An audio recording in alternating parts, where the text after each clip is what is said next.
Oh, I know Newburgh. I've been to Newburgh. I knew a pastor up there. It sounds like I knew a man in Christ 24 years ago. Whether into the body or out of the body, I know not. I got several birthdays and anniversaries to mention, but I'll wait till everybody gets in here. Well, let me go ahead and say I know we missed Patrick's birthday, and I think it was Tylen's birthday also, wasn't it, as well? And happy birthday. And yesterday was Charles and Aaron's anniversary. I think you're 17th, I believe. So happy anniversary. Charles just telling me about the most important part of Star Wars that apparently I slept through. It was the part where Yoda talks about religion. I must have been, I don't know. Now I'm going to go back and see it.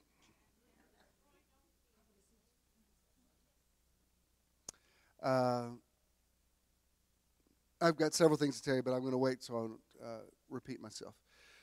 It's a new year. 2018 is it's a great time to be alive. 2017 was an awesome year. We're very grateful for that. I hope you all had an excellent New Year celebration. We were on the beach in Pensacola with our teeth chattering. We did marry Freddie and Roz, but sweet Lord, it was cold. At least it was beautiful.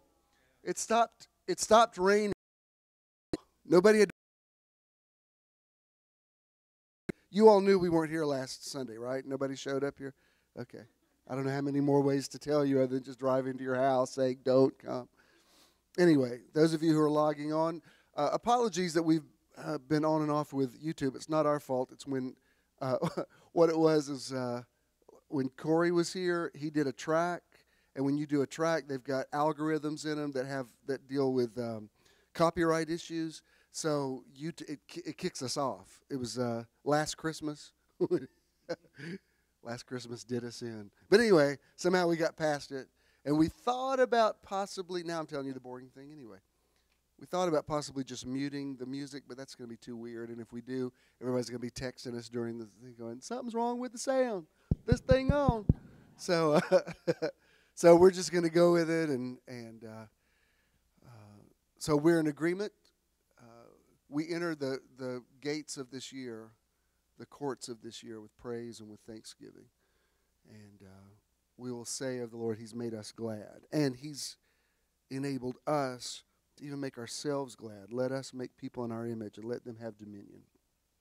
So we exercise that and we embrace the next level for this new year. Everybody said, please remain standing. We'll play the official start up for the internet people.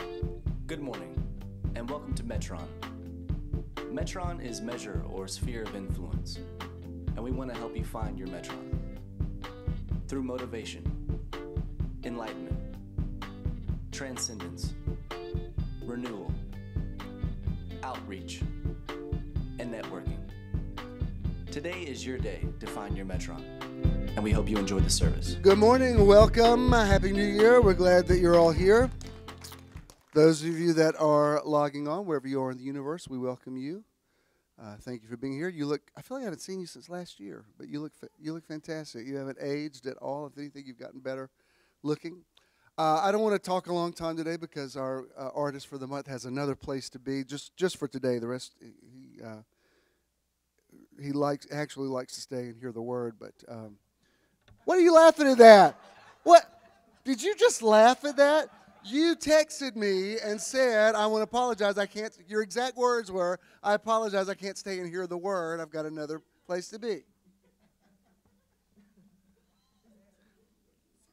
Please welcome Marshall's farewell tour.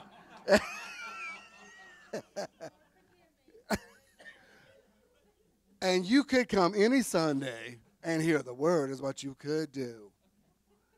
Anyway, you know how much I love Marshall. I think he's just the best. And we actually had him last January, so I think it must be it's our tradition. We can't start off the new year without him.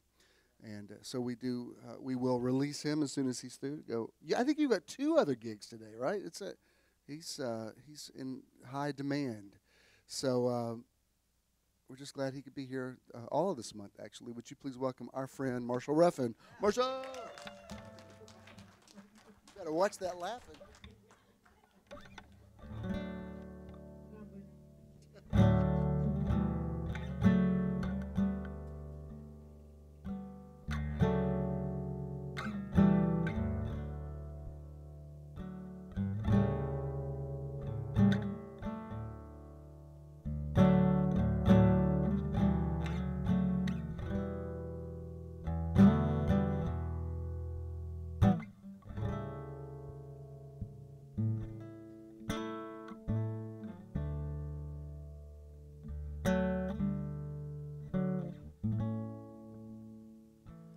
I will enter his gates with thanksgiving in my heart. I will enter his courts with praise,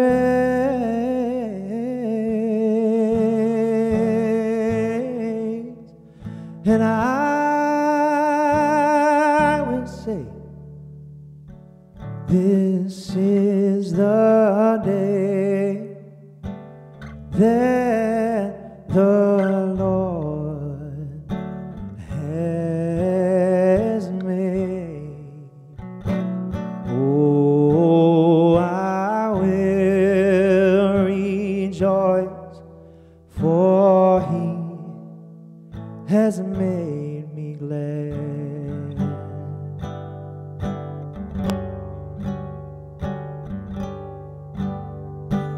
Oh, he has made me glad.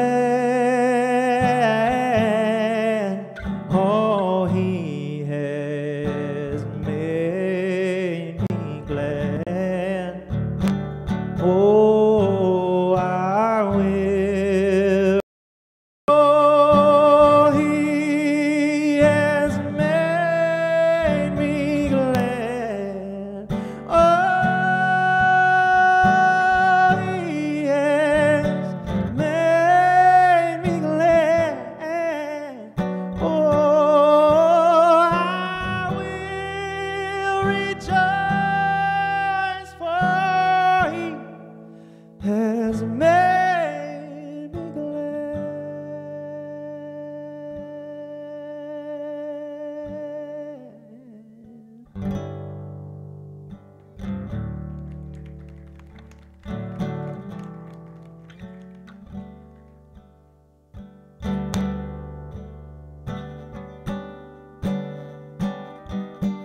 Oh, I will sail across that sea, oh, with thanksgiving, oh, in my heart.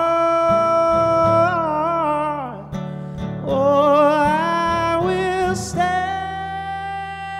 on the shore with praise,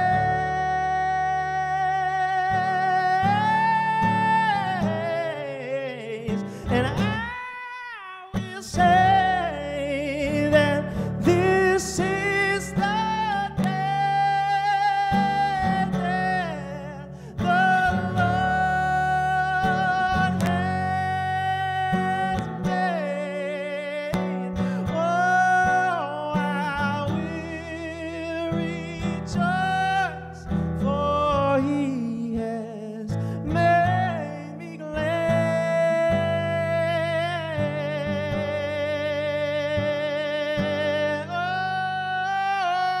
Oh, he has made me glad.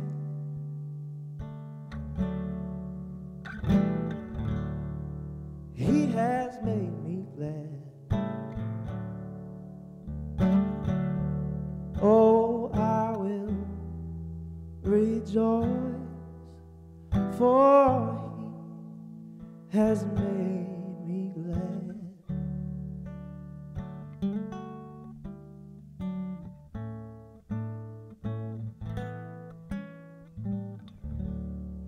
He has made me glad.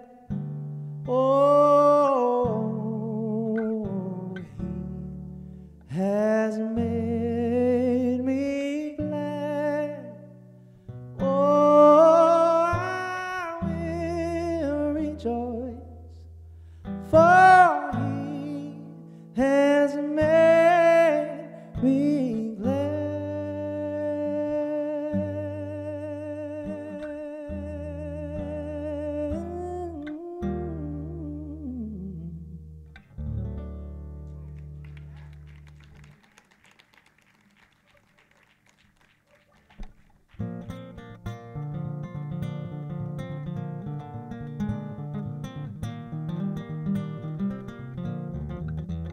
Said I'll meet you in the morning by the bright riverside, when all sorrow has drifted away. I will be standing at the portal where the gates are open wide, at the close of life's long weary day.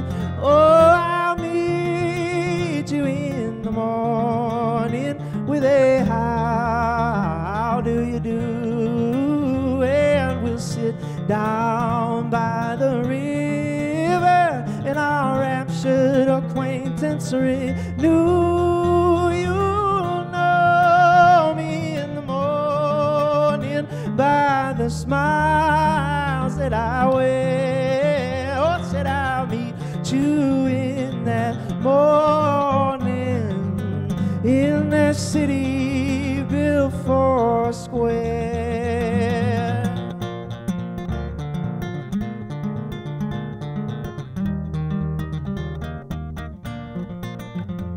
I'll meet you in the morning at the end of the day and exchange this old cross for a crown. There'll be no more disappointment and no one shall die in the land where the sun's going down. Said I'll meet you in the morning with a how do you do, and we'll sit down by that river and our raptured acquaintance renew. Said you'll know me in that morning by the smiles that I wear. I said I'll meet you in that morning in that city built for square.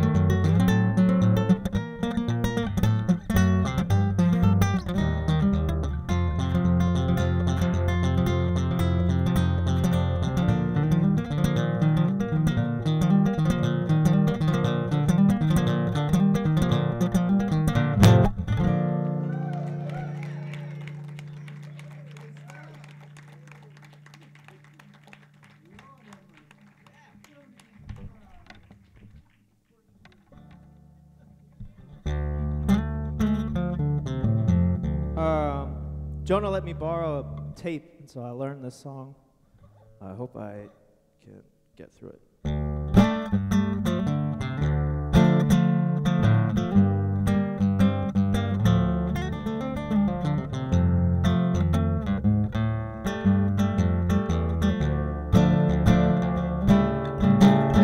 Said pray for the peace of Jerusalem.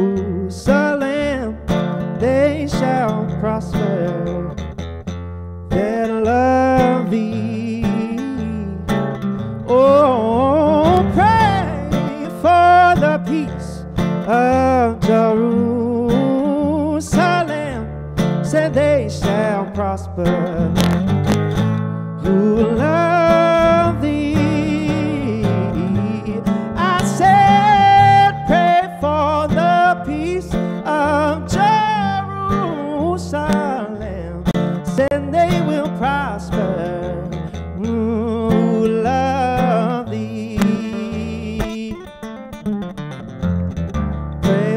the peace of Jerusalem, said they will prosper who love thee. Oh, and peace be within thy walls, and prosperity, oh, be within thy palaces. For my brethren and companions' sake, I say peace be within thee, and for the sake of the house of the Lord, I will heed thy good.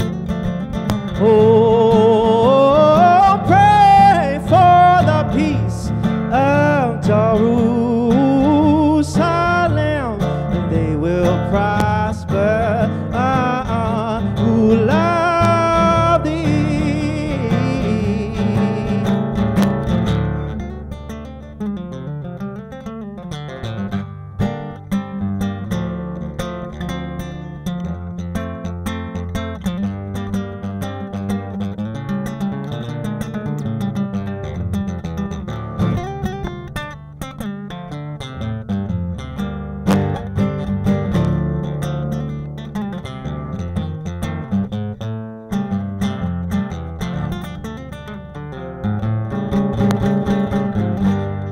Peace be within thy walls, and prosperity be within thy palaces.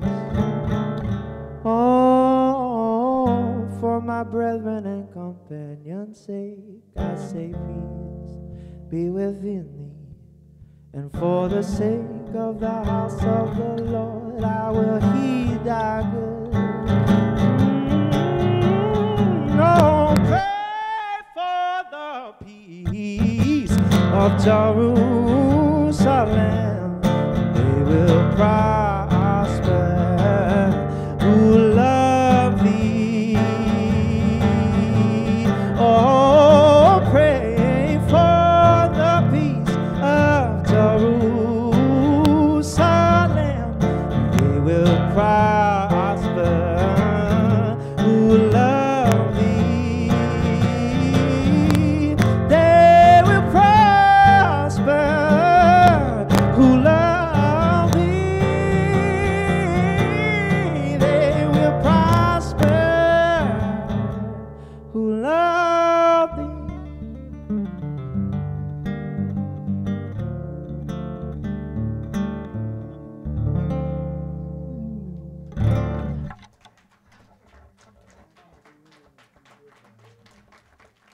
How did you get it?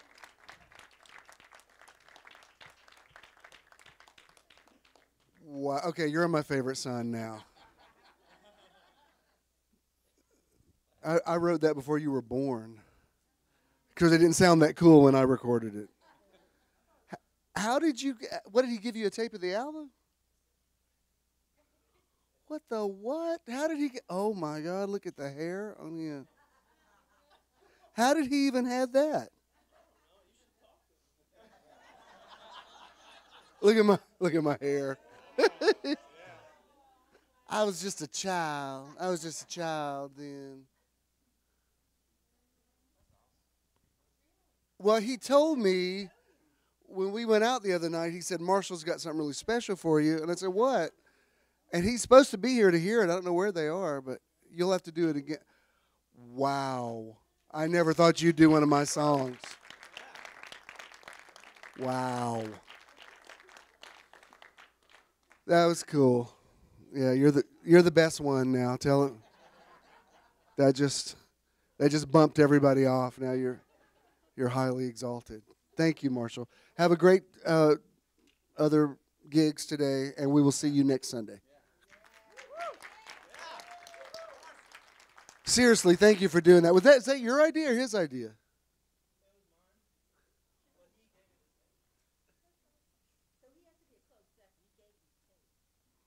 He's an also-ran.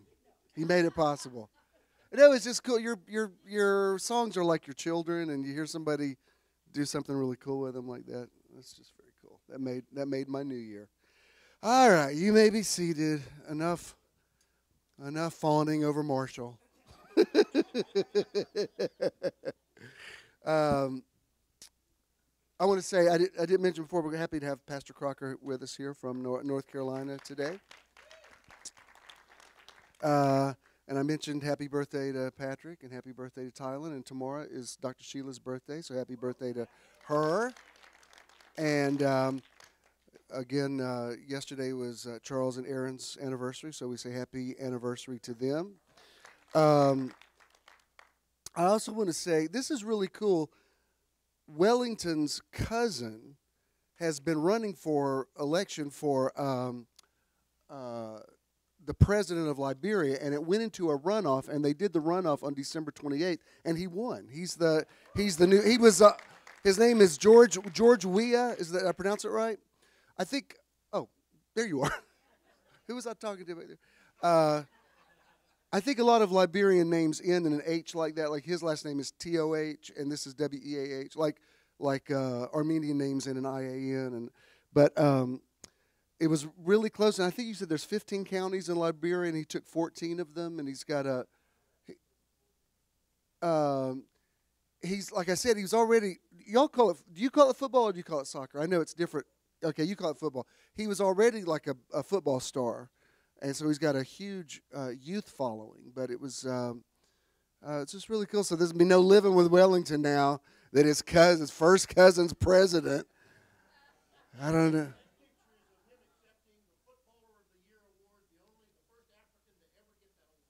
What Colonel just said is that was him winning the football award. He was the first African to ever win it, and I don't know how long ago that was, but it's really cool. And Wellington had texted me the day that he won. I knew the runoff was on the 28th, which is kind of crazy because Christmas is a big deal in Liberia, but anyway, he won, so that's really good. So congratulations to your family. That's awesome. I think we should do a Metron event. Let's go to Africa. That would be cool. But I got to go to gay-friendly nations. You got to. I'm going to send some of y'all in first, test the water. I also want to say congratulations to the Falcons, but I got to tell you, I mean, we watched the games last night, but let me tell you what I feel about it. I'm not a football fan, but I am a Falcons fan. I got real invested last year, and that Super Bowl messed me up for days. I couldn't believe it affected me so badly. So last night when they win, Sean, do you know what I was thinking? It's like, I want to love again. It was like, I don't know, Falcons, but I'm afraid to trust. I'm like, I don't know. It's like a part of me didn't even want them to win. I was like, I can't take it. I can't take the pressure of going through this because they just messed me up at that. Oh, Lord, there were 3 big television events in a row that just really messed me up. And anyway.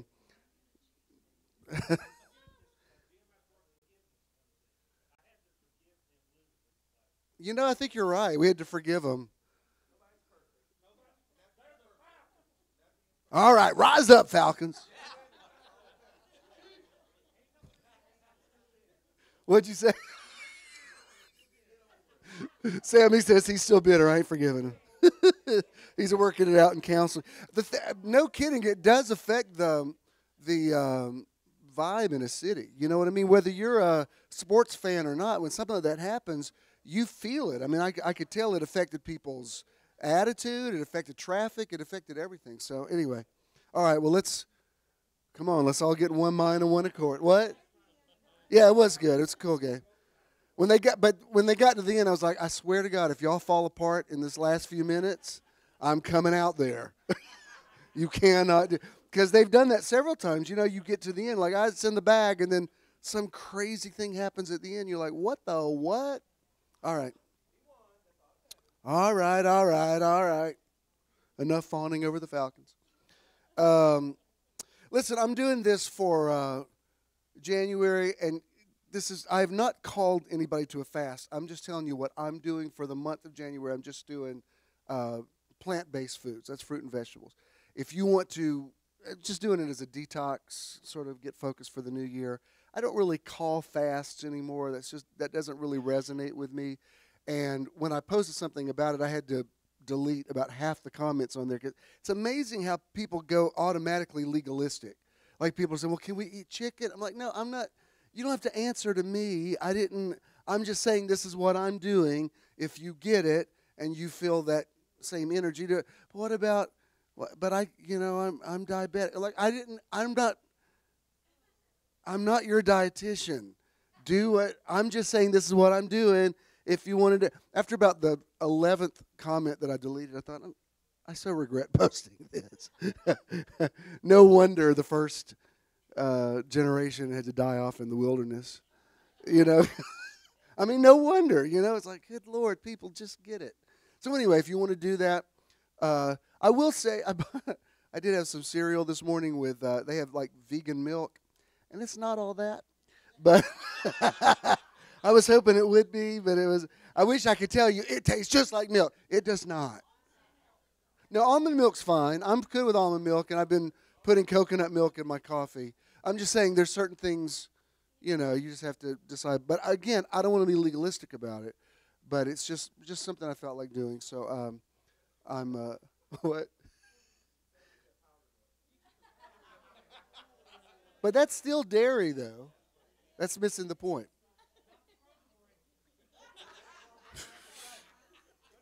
Not the Kroger brand. Pastor, I clearly have lost control of my congregation. If you want to jump in at any point and help me keep the peace, feel free to. Our outreach for this month is the Atlanta Children's Shelter, and I liked, I'm always aware of the homeless, but especially, good Lord, when the weather's like this, I can't even imagine. So I don't know a lot about this, but I wanted to do something that was Atlanta, and I checked it out, and it's very well vetted, and they do a lot of good stuff in the community, so that's what we're going to be doing for this month. I like doing kid-friendly outreaches. And I think that was everything that I need to talk about. Oh, yeah. That was the other thing. Thank you. It was written right there, and I didn't see it. We're not doing the year of living your best life. We're doing the year of pay it forward. And so I'm doing a hashtag. Now, listen, hashtags are not complicated, but you have to get them. It's like a phone number. If you get the wrong letter, it's like having the wrong digit on a phone number. So I'm doing year of paying it forward, or YOPIF, YOPIF, if that's easier to remember. And we're going to do a card, and Avery's the good sport of the year, because she was working on icons that we could use, or a logo or whatever.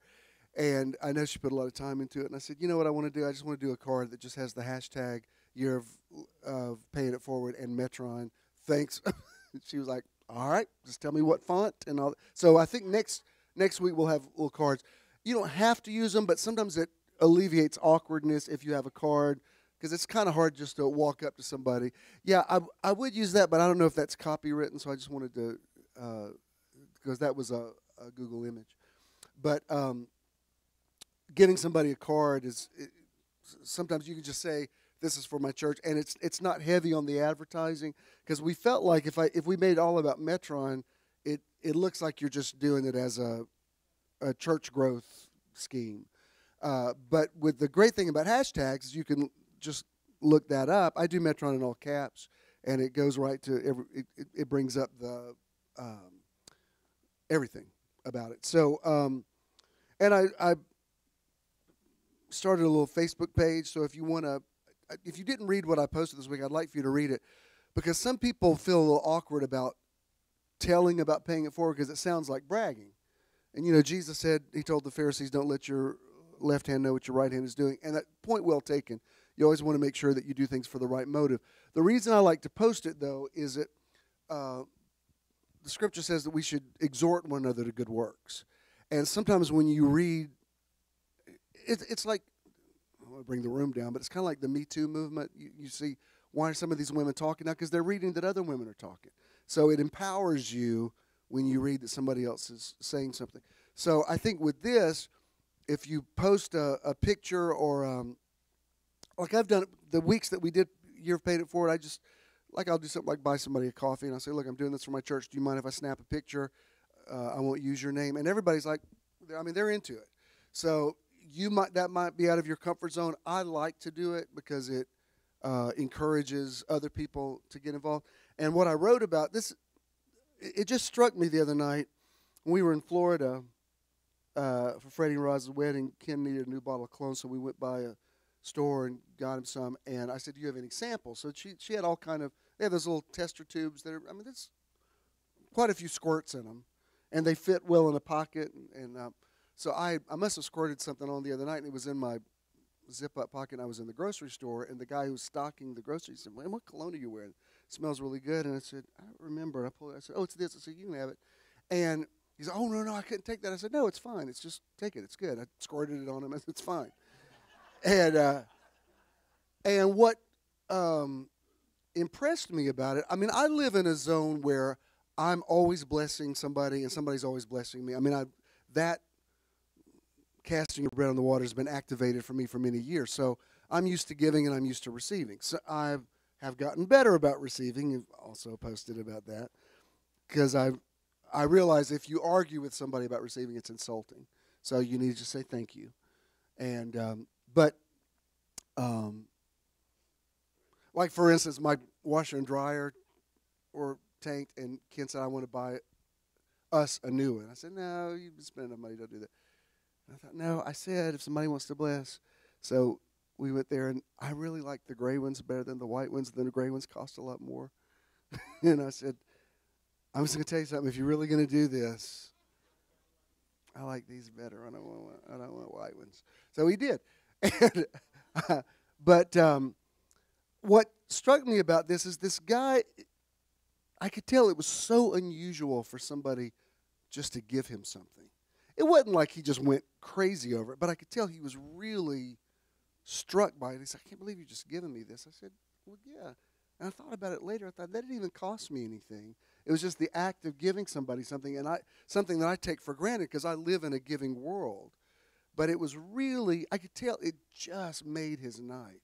And I thought that's all it takes. You don't have to go pay somebody's mortgage payment. You can just do a little something, and it really does make a difference. It's the fact that somebody sent that energy to you. Like sometimes, there's been a few times I've been in the Starbucks line, and somebody will say the person in front of you, they're usually anonymous. They paid it. I mean, obviously I can afford a cup of coffee, but there is something about it. It just changes the energy on your day. Like, wow, it was really sweet of somebody. I mean, it's $3.21, but that was, I don't know. They didn't have to do that, and it ought, at least with me, it does, and I think most people it affects them this way. It automatically makes you want to pay it forward. I think, Avery, you just experienced that with somebody you gave to, and their first response was, "Oh, it makes me want to do that." Which that's the point of paying it forward. I mean, I really do think if everybody embraced the concept of it, I think it could heal the world. I really do. I think that most people just need to be noticed, and it really is the thought that counts. Unless you just don't want white appliances. They weren't that much more, but they were a little more. And I liked them better. I was like, if you just insisted on doing this, I kind of like the gray ones better.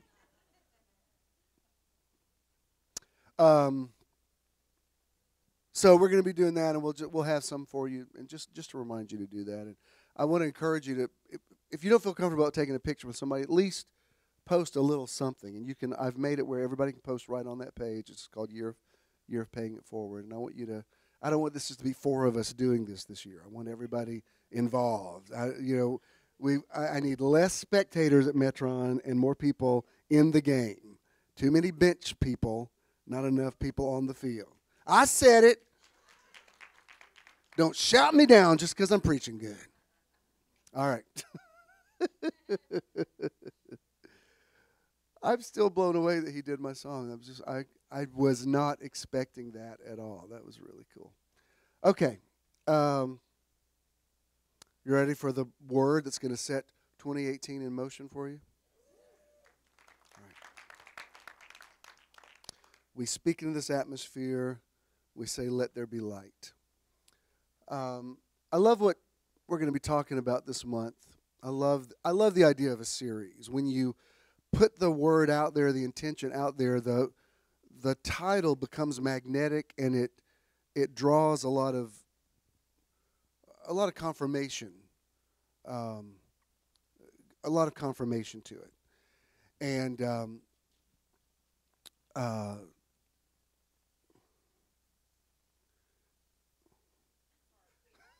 oh, it's like there's a Chinese fire drill going on here, and I'm not exactly sure why. Wow, I offended somebody in the opening statement. That's a new record. No, I know. Anyway, even, and I'll probably refer to it later, but even Frances just posted a little anecdote about something that she experienced yesterday, and I said, that's kind of exactly what I'm talking about tomorrow, and that's why I don't really preach sermons. I like to highlight a word, a thought, a concept, and put it out there and say, for this month, we're gonna direct our energy toward this, and it sort of determines how conversations are going to go, and it attracts things to it. And the title this month, and I'll tell you where it came from in just a moment, but it's reimagining your life and making next level thinking a reality. Now, I know those are words I use a lot, and so it kind of sounds like, well, haven't you talked about this before? Let me explain to you where I'm going with this. We saw 2 or 3 movies during the holidays, and we went to see The Greatest Showman, which is it's a musical. It's made by the people that did La La Land last year, and it's sort of an unofficial biography of P.T. Barnum.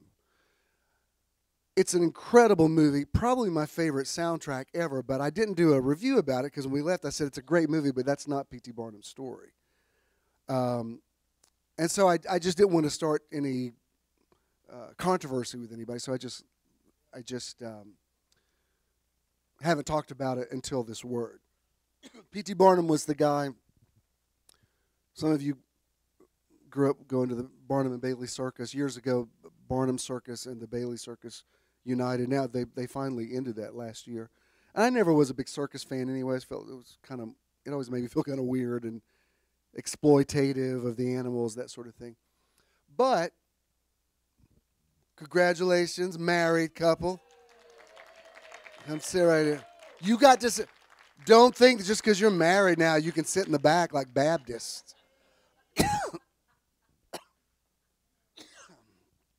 Y'all still married? All right. I will not tell you the exact thing that I said to Freddie while we were freezing on the beach, waiting for Roslyn to come, but it went something like this. I said, I don't ever do till death do us part kind of stuff. I leave that between, but I said, in this case, as cold as it is on this beach, y'all better stay together, because if I hear y'all come back and go, we just don't think it's working out, I'm like, oh no, you didn't.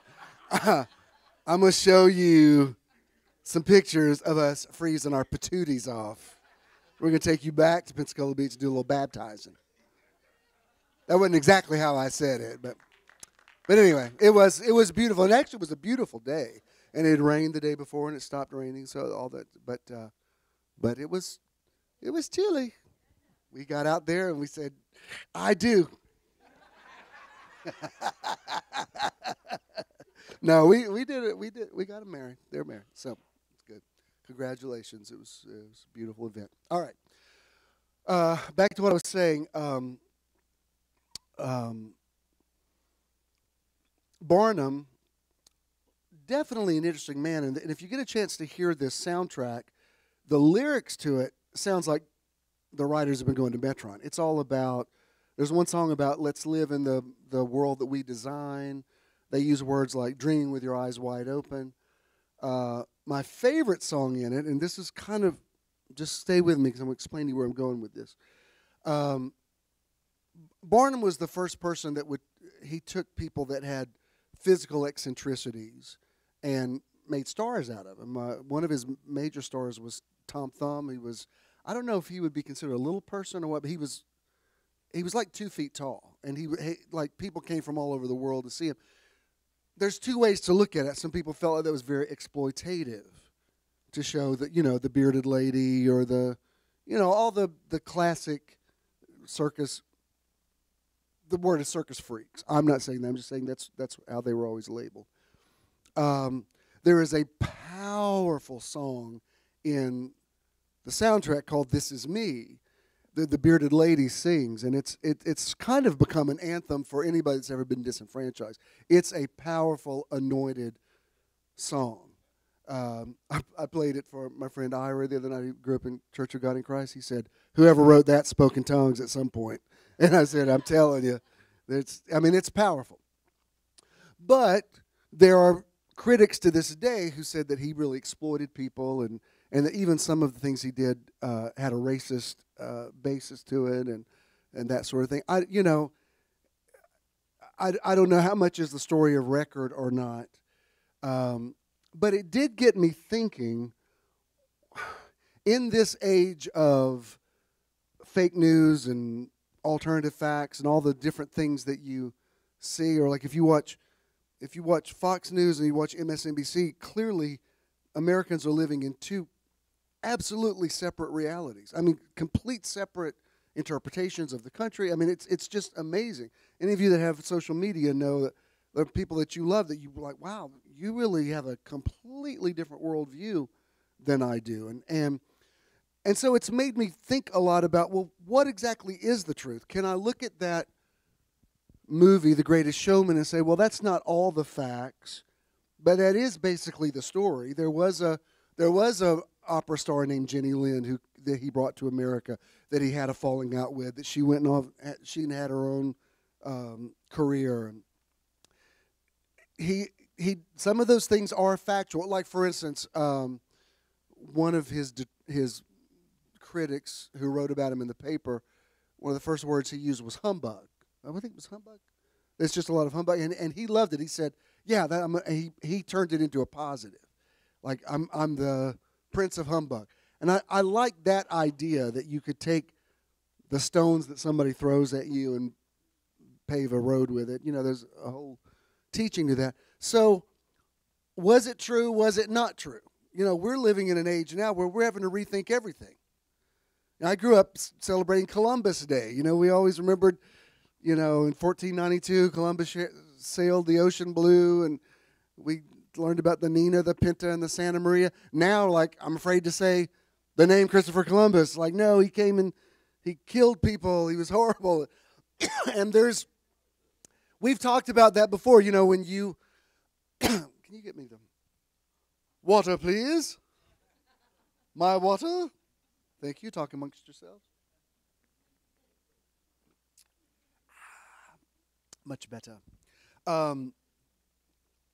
You drive around the United States, especially here in the South, you see all of these indigenous American names, Chattahoochee, Okefenokee, even Manhattan, Chicago, Minnesota. These are all Native American words.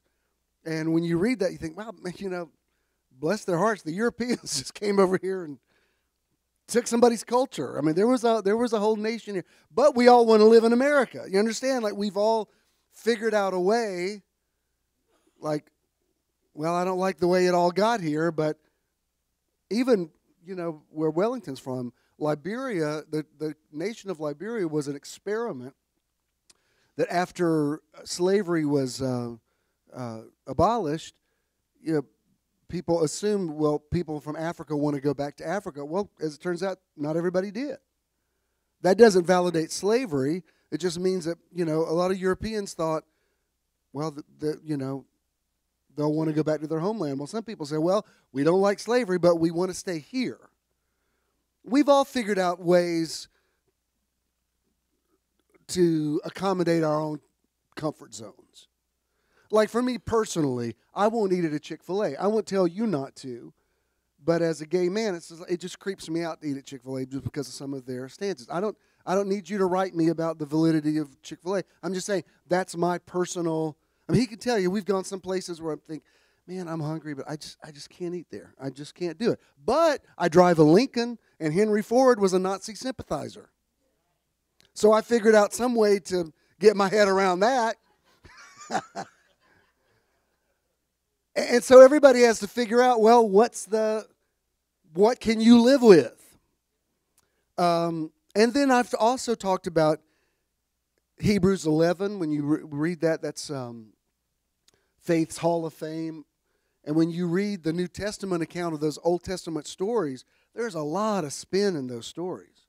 Like when you go back and read the Genesis account, when the angel comes and tells Abraham that he's going to father a child in his old age, Sarah hears it and laughs.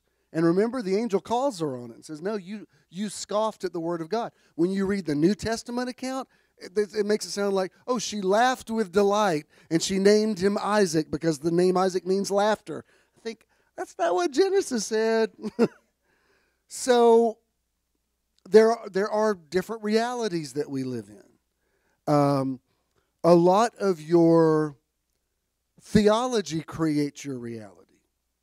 Like I remember, I don't think a month passed through 8 years administration that somebody didn't send me some YouTube thing about why Obama's the Antichrist. So many times I thought, really? Seriously? Now those same people believe God put Donald Trump in office. And let me just say, I don't think God puts anybody in office. I think it's an election. That whole thing about the Lord sets up one, puts down another, that's not talking about the American presidency. That's the theological meanings of something. Like there's certain people I've liked him in office. I didn't think God put him in office. I just ran a good campaign. It was the time for them to be elected. And you that read into stuff that they think they were trying to fit Barack Obama into some idea of biblical prophecy. I think, well, I don't know if you know this, but President Trump's son-in-law, his building in New York is called 666 Fifth Avenue. I mean, if you see it's got big 666 on it. Like, can you imagine if Barack Obama had a nephew with a building that said 666? Oh my God! But people, you look at the way white evangelicals have not just embraced conservatism, but they specifically had visions of Donald Trump at the right hand of God and stuff. And I think, wow, I liked Obama, but I didn't think he was at the right hand of God. I mean, I thought, Anyway, so the way we don't read the Bible as it is, we read it as we are. I was telling you the other day, back in Pastor, I don't know what kind of church youth pastored, but I came out of the old school Pentecostal church. So we had utterance gifts, like tongues and interpretation, tongues and prophecy. And it's interesting how people prophesied like their personality. Like the people who were, no nonsense, real strict, their prophecies were always Elizabethan English. Yea, the Lord thy God says, thou must get thy house in order. Well, that's the way that was their, exactly. And then the people that you knew that were kind of loving and they loved everybody and they were sweet, and their prophecies were always, God just says, I love you unconditionally and I want the best for you. Well, are you saying they were just making it up? Well, hear me. I need you to hear me very next level. God created us, but we're creating God.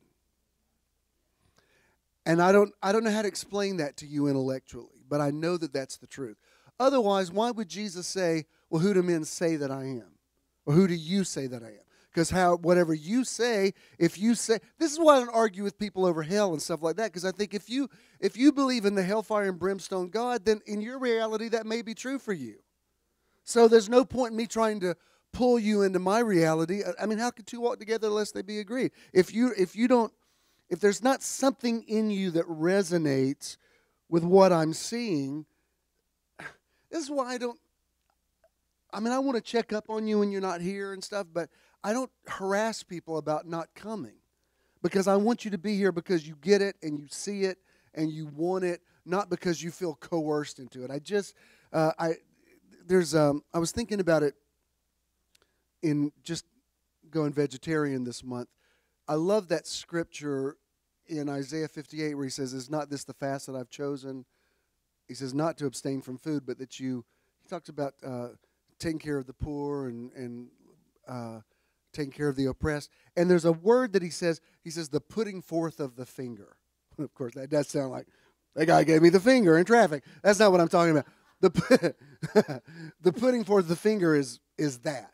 Do you know what I mean? It's like you ought to do that. As soon as somebody, even if they don't physically point the finger, it's the concept of somebody thinking they have the right to tell you what to do. Like, I'm not a novice. I have a seasoned track record, and I still don't assume I should tell people what to do unless they ask. If somebody asks, and even then I'm going to say, well, this is what worked for me. This is how I see it. But even then, you still have to judge it for yourself. And so what's that got to do with reimagining your life? Well, let me get into these scriptures and show you where I'm going with this. I've used this scripture before, but it's one of those phrases that Paul said that it's just got a very powerful energy on it. And it's Ephesians 4:23. In the King James it says, be renewed in the spirit of your mind. There's something about that phrase, the spirit of your mind. I find that very intriguing. My mind has a spirit. My mind has an attitude. The spirit of my mind is the way that I think. And the way that I think is determining how I relate to God, how I relate to you, how I go through my life. If the spirit of my mind tells me that I'm victimized, and you hear it, like, have you ever noticed something will happen to somebody? They'll drop and break something. Oh, it always happens to me. Well, that sounds about right. Yeah, that figures. Like, even though they're maybe not being all that serious, they're out of the abundance of the heart, the mouth speaks. They're kind of saying, I see myself as somebody that can't get it together. I remember, of course, this is parenting 101, but when Christina came to live with us when she was a teenager, she'd lived with her mom, and she needed to come live with us. She needed a little more structure. And so she'd have things like a keychain that said, I'm a mess, or there were jokes about being scatterbrained. I'm always late. I'm whatever. And I would just, like, you're not using this. I'm getting rid of it. I would throw it away. So you're not calling yourself scatterbrained. I'm not, so I'm just being funny. No, I don't want you always saying that over yourself. And she finally got it. And she's become a successful businesswoman now. And I'm not saying that's the only reason, but I just felt like, well, I've got you under my roof. I've got to do everything I can to make you not exalt that. That's not the identity you want to go with. Oh, I'm a mess. I can't get it together. No, I don't. I'm not going to let you say those things over yourself. Not under my roof. And so I want to show you this. I want to show you in a couple. This is out of the Concordant Literal Version. The JUV it's where we get the word juvenile. If you speak Spanish, jovenes. And usually in our culture, juvenile is nearly a negative connotation. He's a juvenile delinquent, or, oh, that's so juvenile of you. But it's actually a good word. It means to, when you're rejuvenated, it's like your youth is renewed like the eagles. So when it says here, you are rejuvenated in the spirit of your mind. I said this to you the other day. I'm not in denial over my age. I mean, I'm fast approaching a milestone birthday. I'm very aware of it. But I also am aware when I get out of the car and I go, oh, I'm like, stop doing that old man noise. And I know that sounds silly, but I think, no, I don't want to. It's too easy to get in that habit where when you stand up, you're like, oh. Like, that's the way old men, that's the noise they make when they stand up, among other noises. But I want to stand up like a young man. Do you know what I mean? As long as I can. I don't want to be in denial over my age, but I also want to. I was asking Wellington people in office. In our American politics, I'd like leadership positions, but here, when it says be rejuvenated in the spirit of your mind, what would be the flip side of that? Now, I know he's talking about not thinking about the old way before you became a new creature in Christ. But I think it's got an even broader meaning. I find in my own personal growth, they're going to happen with them. It says, as it is written, I have made you father of many nations. That's past tense. He was appointed our father in the sight of God, in whom he believed, who gives life to the dead,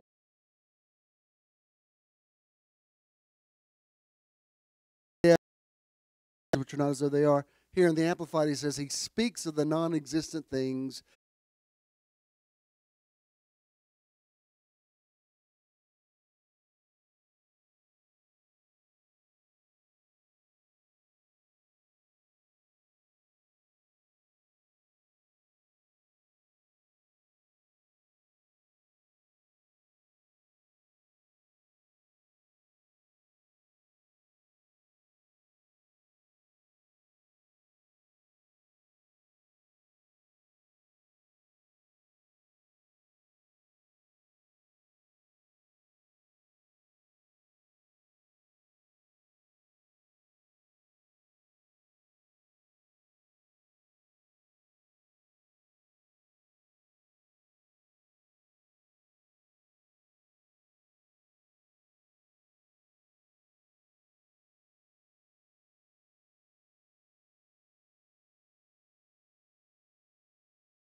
Level.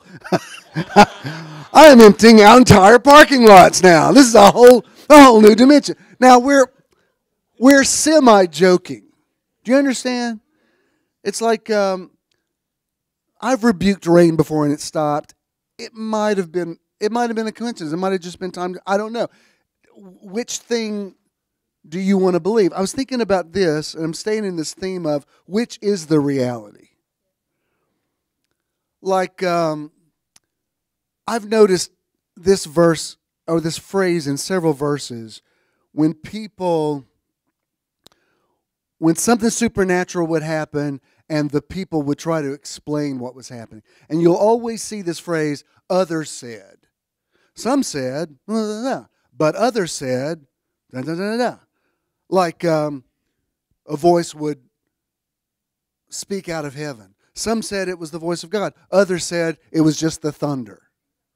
Or in Corinthians where it says Jesus appeared to people after the resurrection. And he says, some believed, but others doubted. Or on the day of Pentecost, but they said these men are drunk. When they heard them speak with tongues. And we're still in... That still happens today. Some say this, others say that. Some of you, like as your pastor, I have a connection with you because I've said something to you that resonated with you or whatever. You've got other people that are close to you that they don't feel it, they don't see it. Do you know what I mean? You've brought them to church with you, and they're like, I don't get what's the connection. It's a very difficult thing to explain. That's why I wish everybody was here, I guess, but I know it's not for everybody because some say this, others say that. And the whole concept of namaste is, and I'm probably reading more into it maybe than it actually means, but what it means to me is, wow, I don't see what you're seeing, but I'm going to honor what you believe, even though I don't see how you see that. But my love for you makes me have to respect. If that's how you see it, then okay. This is why I don't argue theology with people anymore. Because I think, look, honestly, I'm not trying to evangelize you. To me, the evangel means good news. If I'm going to evangelize, I'm just telling you good news. I'm not. We sort of developed the idea that evangelization is proselytizing, and I think to share the evangel is just to give good news, and that the good news is more than just Jesus died on the cross for you. The good news is good things are happening to you.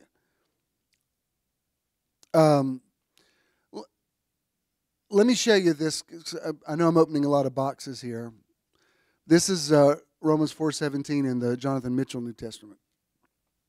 It says, the one continuously or habitually or repeatedly or periodically making the dead ones alive, and even continuously calling, repeatedly and habitually summoning the things not existing as existing or being into continuously being. Here's what I'm trying to say. That movie, The Greatest Showman, was that about P.T. Barnum? Yes and no. Those were the facts of his life. They weren't all the facts of his life.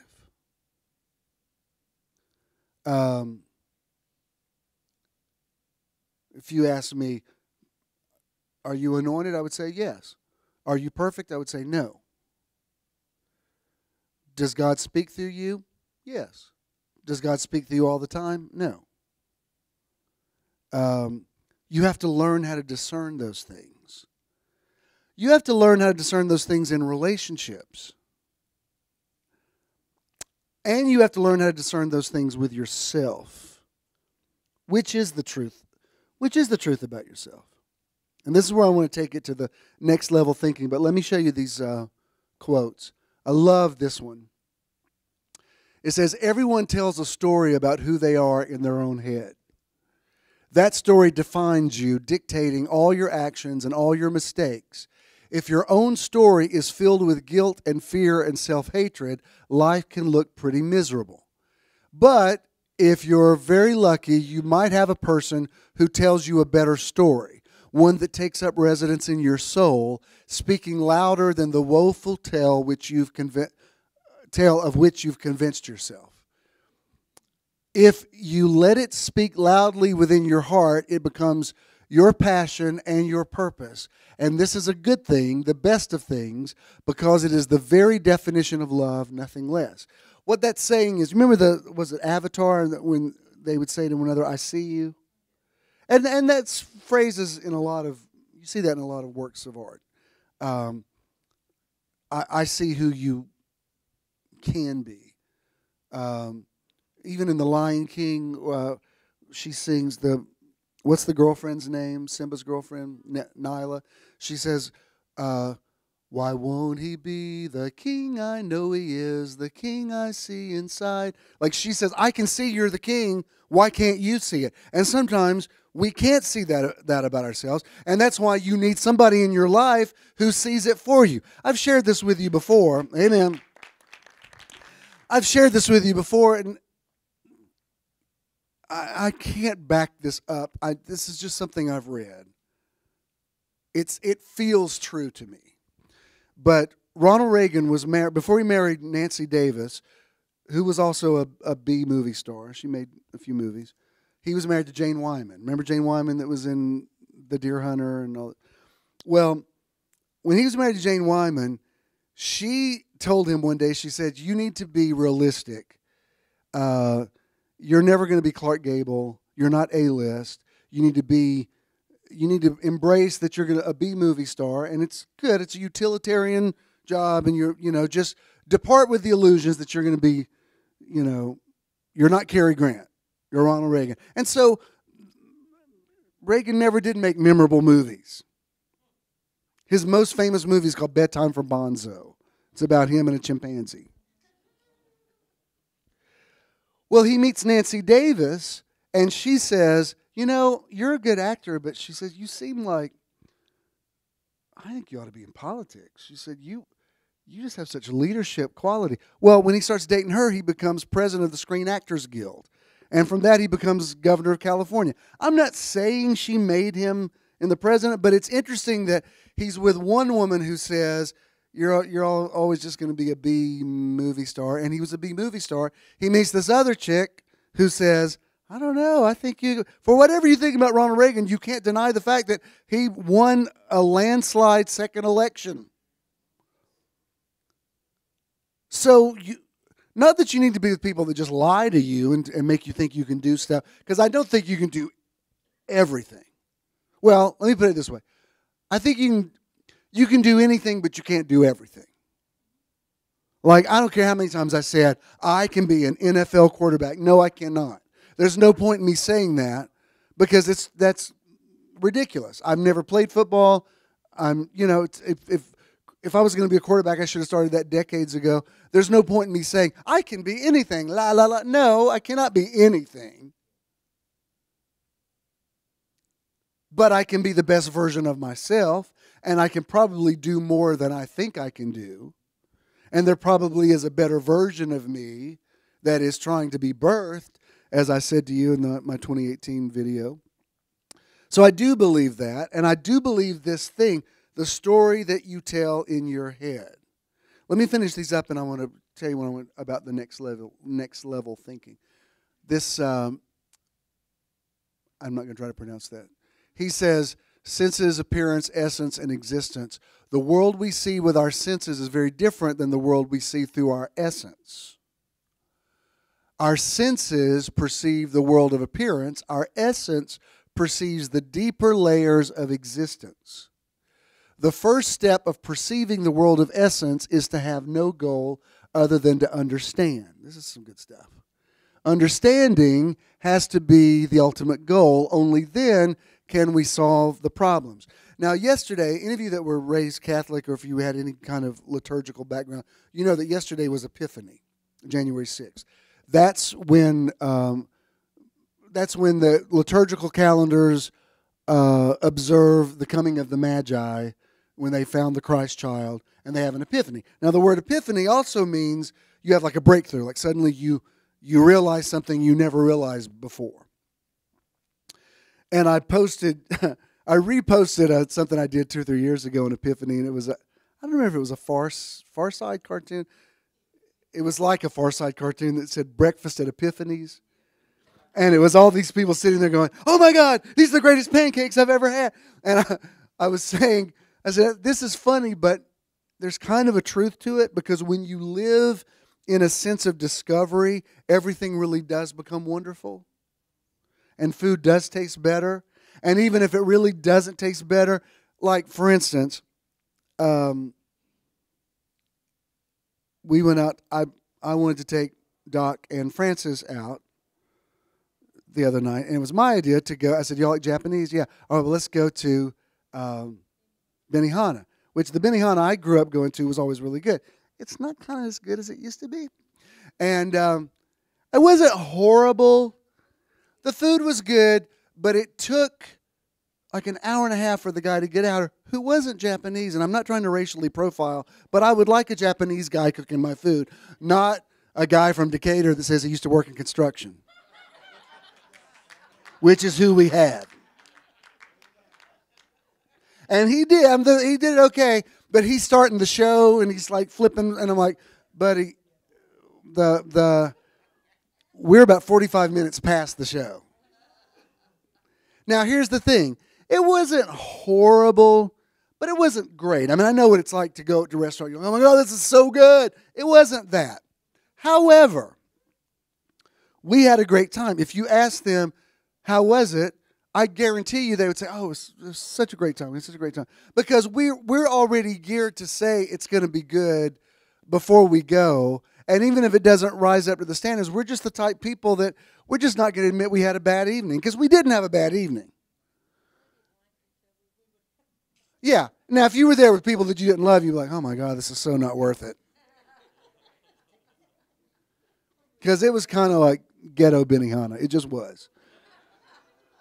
And I was trying to, I was trying to like, oh, no, it's good. I'm like, 30 years ago. But anyway, the fact is, we still had a good time because we're just already conditioned that we're going to have a good time. So even if it doesn't meet the standards, even back in the day when, I had a different view of the devil than I even have now, I used to even say, look, I don't give the devil or Satan credit just for the sheer fact I just don't want to empower him that much.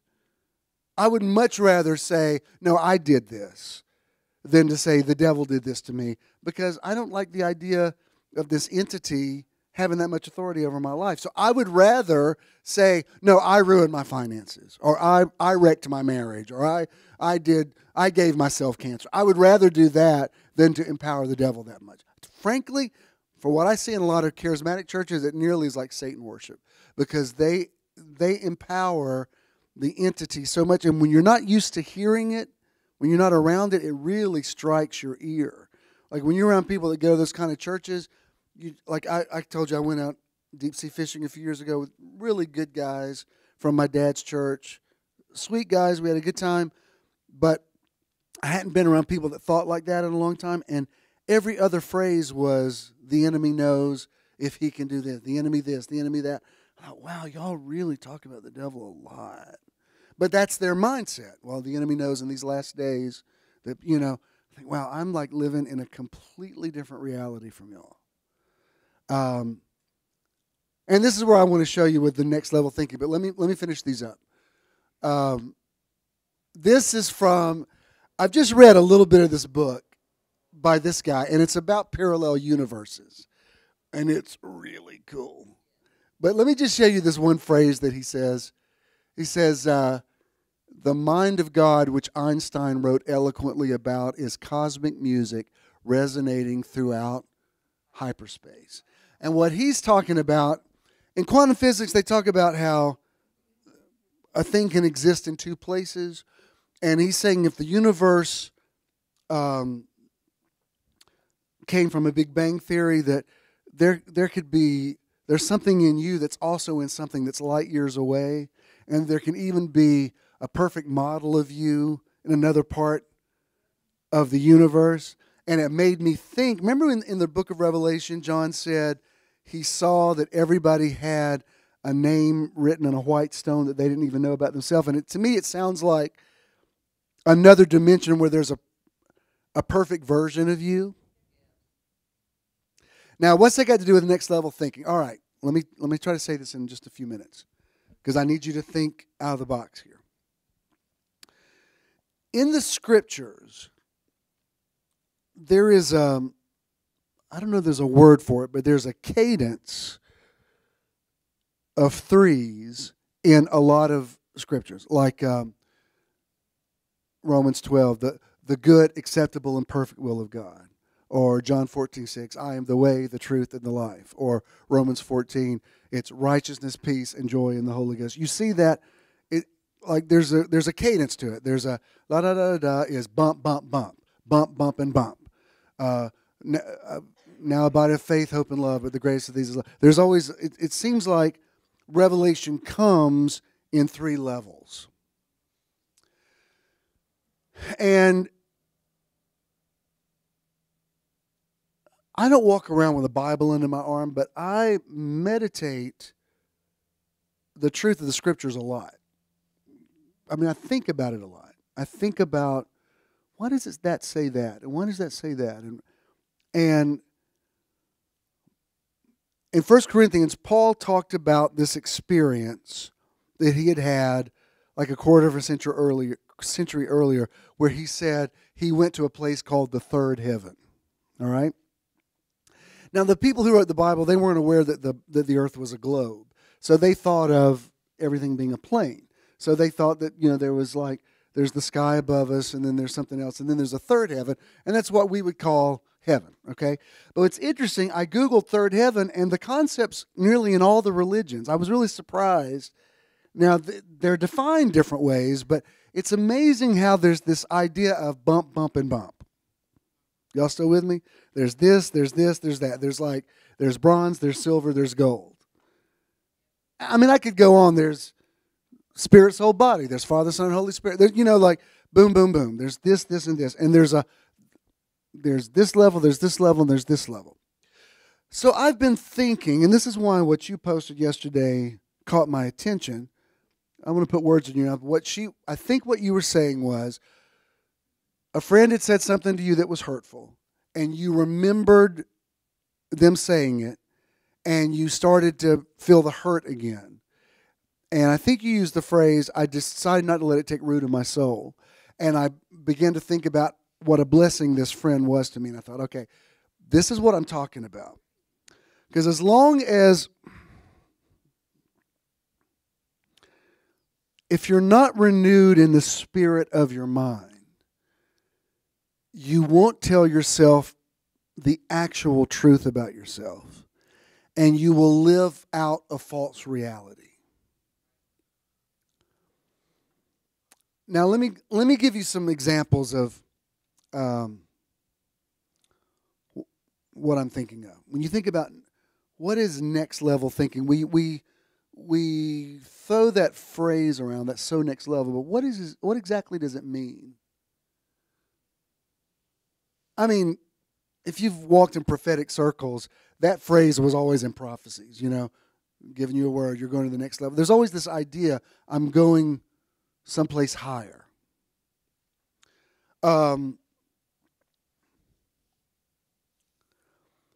Remember last year when I taught about Jesus in the boat, when he's asleep? And the storm comes up, and the disciples come in and said, do you not even care that we perish? And he wakes up from his sleep, and he says, oh, you have little faith, and he calms the storm.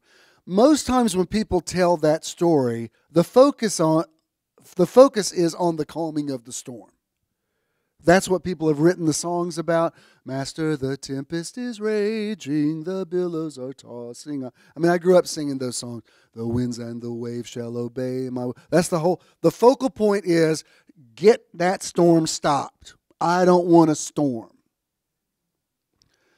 However, Jesus, before this thing, says, let us cross to the other side. So that was his reality. He didn't pray for good weather. He said, let us cross to the other side. First level thinking is, please make that storm stop because it's scaring the bejesus out of me.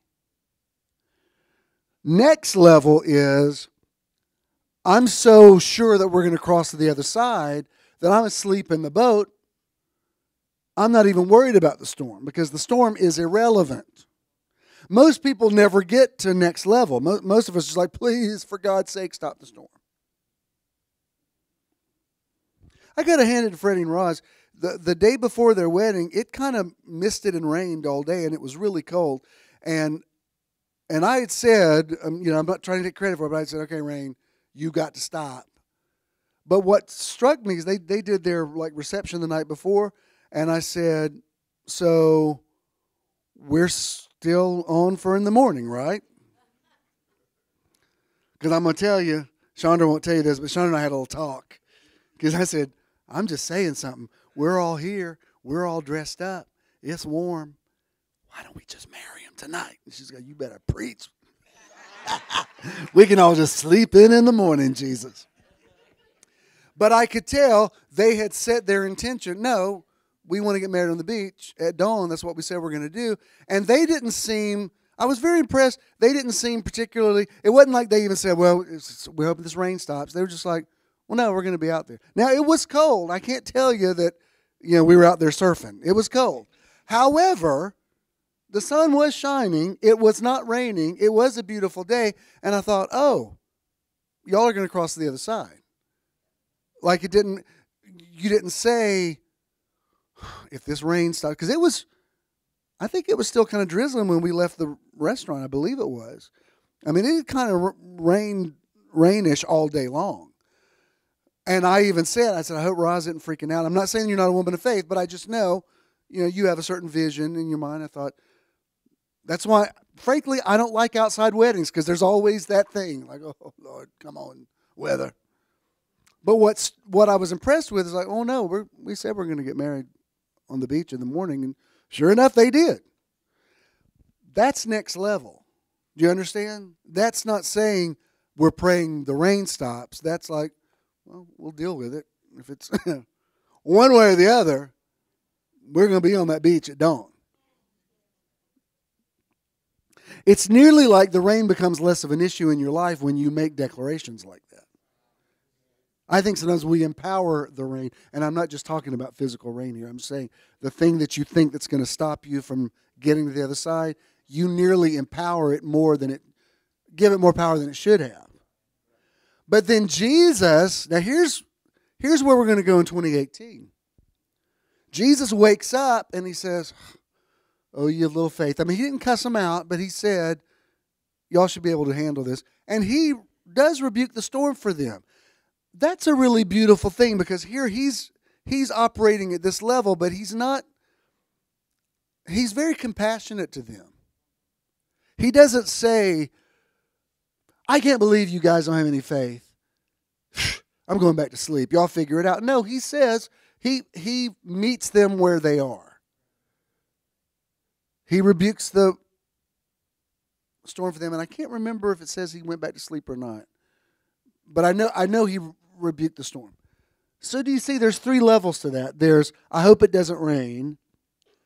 There's level 2 is, I don't care if it rains, I'm going to the other side. Level 3 is, I'm operating in such a high frequency that I can even bless you and be compassionate to where you are until you're able to come up to next level where I am, and to show you there's nothing to be afraid of. There is no storm that's going to come up on this water that's going to stop you from getting from point A to point B. That's next level. When you talk about relationships, think about this. Level 1 is, I'm going to forgive you. I'm working. And most of us go through life and don't even perfect level 1. Level 2 is, I'm going to understand why you did this so that I can get out of level 1. Because here's what happens. As long as you keep repeating the offense in your mind, it's always, that maze is always going to lead you to the same space. You're always going to get back to, God, I can't believe they said that. Why did they say? It doesn't matter if it was 40 years ago, and no matter how many times you've talked about it, if you go back to level 1 thinking, it's going to take you back to the same conclusion every time. So 3rd level, bump, bump, bump, the good, acceptable, perfect will of God. 3rd level is, I love you for who you are. I can even say, Father, forgive them, for they know not what they do, because, and I think this is, again, what you said, you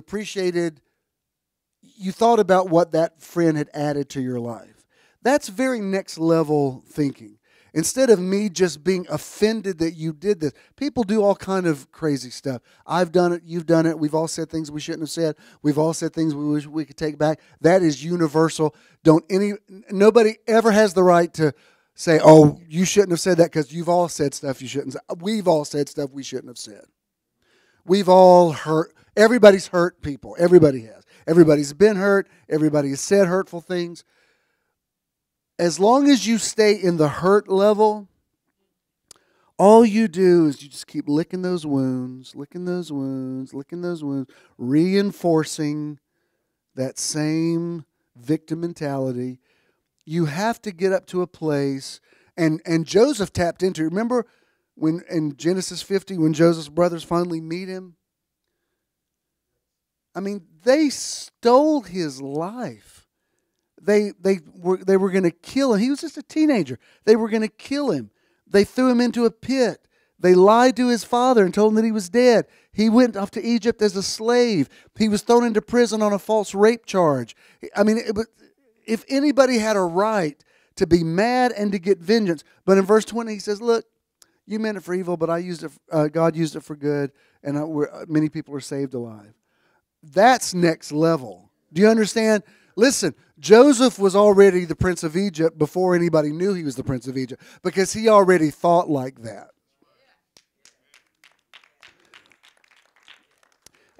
If he had said, we need to talk. I just need to tell you how you hurt me. They already knew how they hurt him. There's no point. He's already next level. Do you understand what I'm saying? When you rethink your reality, you can start being renewed in the spirit of your mind. Some of you have lost loved ones. You lost your husband. You lost your dad. Several of you lost people this year. There's 3 levels to this. There's the, I'm dealing with the grief. God's got to get me through it. Next level is, I'll see him again someday. We'll be reunited. Third level is, they're still here. Third level is, they're here in another dimension. And nobody can make you get to that third level, but you get to the place where you communicate with them, you hear from them, whatever. That's highest level. And I'm seeing, I don't want to make a doctrine out of this, but I nearly see it in threes. Like there's 3 ways to think about everything that happens to you. It's like, well, that was a negative thing, but all things did work together. And then third level is, I already know who I am. As I'm saying it, I'm thinking, remember when Paul wrote to the Philippians, and he said, all of Philippians was a thank you for an offering that they had sent him. Remember, this guy named Epaphroditus came and brought it, and he said, he actually said to them, he says, thank you for giving to me, although I didn't need anything. He says, in the Greek, he says, I'm rich. He says, I'm a rich man. But you had more need to give than I had to receive, that fruit might abound to your account. And then he says, but my God shall supply all of my needs. When he said, I can do all things through Christ, that's what he was talking about. He says, I've been abased, I've abounded, I know how to be full, I know how to be hungry. It's like I don't even strive for prosperity anymore, because I already know I'm living at a higher level than just trying to prosper. Do you understand? I mean, look, anybody says money won't buy you happiness clearly never had any, because it'll buy you a little bit. It doesn't solve all your problems, but there's not one person, if you won the lottery today, would burst into tears. Oh, no. No, you would be. It doesn't fix all your problems, but it could make some things better. It could. And if you've ever had it and then been without it, you really know how you miss it. And I was thinking about this because Doc had told me one time that I'd seen somebody coming out of not her office, but the office where she works. And I said, oh, well, I kind of had a reunion with this person. And she says, yeah, well, he said he left because you didn't have any money anymore. And I was like, wow. Ouch. That's deep. But I think that says the way a lot of people feel about things. But it made me aware of, how do I think about prosperity now? And we were out with his boss and his wife. They live on Lake Sinclair, and we're kind of friends with them, and we went out on the boat with them. And as I told you, his boss's wife is very candid.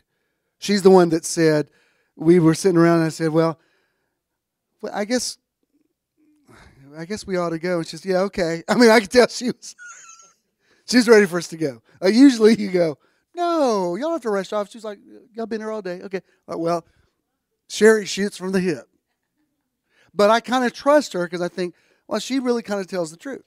And that day while we were out, I had said a couple of things. I didn't realize I had said it. But I was talking about doing something or going somewhere, and I said, of course, that was back in the money days. I didn't really even realize I had said it.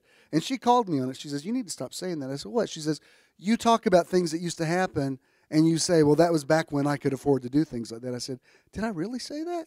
And a part of me wanted to go, don't you rebuke me, push you off into Lake Sinclair. And then I thought, actually, you're right. I didn't realize I said that.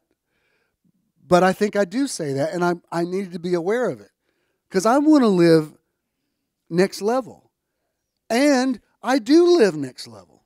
I do have everything that I want. I do have everything that I need. And sometimes you don't realize your vocabulary hasn't caught up yet to where you already are. So we're going to explore that this month. Like, how do you get to, what I see is like when you stay at first level thinking, it's like one of those mice in the maze that they experiment with, and they just keep going. You just keep saying the same thing to yourself. One thing that Dispenza said that really resonated with me, he said, when you think of a negative memory and you relive the whole thing, your body doesn't know that it's not happening right now, and your body experiences all those emotions again. Your body releases negative, all kind of negative things. And I thought, wow, that's really interesting. Your body really responds to your mind. So why would you put yourself, if something, like if you broke your toe on the coffee table, you don't walk back in there and say, wow, that really hurt. I want to try to remember what that felt like. Oh, wow, yeah, yikes. Shoot, that hurts. Wait, I forgot. How did that feel? Ow! Man, it's amazing. Every time you do it, it hurts just as bad. Oh, God almighty, that hurts. What the what? And if you saw somebody doing that, you would think, well, why do you keep doing it? Stop kicking the table. Well, I just want to remind myself how bad it hurt. If you know something hurt you, you say, yeah, that hurt. I would like to move on from that now. And I've got to start looking at this from a whole other perspective. Because if I look at it from that first level, it's going to hurt me every time. Every time I dig that dead thing up, it's still going to be dead and decaying. It's not. That's the downside to too much therapy. I'm not anti-therapy. I think sometimes it can really help you. But if you've been talking to a therapist about the same thing for 40 years, it's not helping you. At some point, you need to say, that happened. I've got to move on and talk about something else. Because every time we talk about this, I relive the hurt. I was going to do a meditation today, but I'm going to feel too rushed to do it. So we'll do an extra one next week, because I think the meditation is really important. But let's stand. I think a lot of you are kind of already doing it on your own anyway. Even I've noticed since we started meditating, if I feel stressed about something, I don't go into a full-fledged meditation, but I've learned enough now to say, all right, calm down and breathe. And it's amazing how you can, without turning on music or anything, you can kind of center yourself. It's like you train your brain to be meditative. We're gonna start seeing ourselves in the world very differently this month. It's time to. I was thinking about that one verse in Revelation where the angel says to John, "Come up higher." I just love that phrase. Like, come up here and let me show you things that are to come. And it's time to prophesy next level thinking. It's good, right? What? Please remain standing, and we'll hit this, and then I'll speak a blessing over you. Contributing to Metron is quick and easy. Simply text the amount you would like to give to 404-620-5044. And now you can give anytime by texting this number. You will then receive a one-time registration form that links your phone number and opens your account at SimpleGive. Complete the form, and you will then receive a successful registration and donation page. For additional information on your account, visit bishandthenow.com and click the Support tab. Then, My Online Donation. When you contribute to Metron, you're also supporting the charity or organization of the month. Thank you for your investment in Metron. If you're making a check, make it to JESM, and Danny will receive that. If you have cash, just pay it forward. Pastor, thanks for being here. And everybody, happy anniversary, happy birthday to all of you. And I speak next level thinking over you, and I decree that you are all renewed and rejuvenated in the spirit of your mind. All right, all you young people, you may go now. God bless you. Go in peace.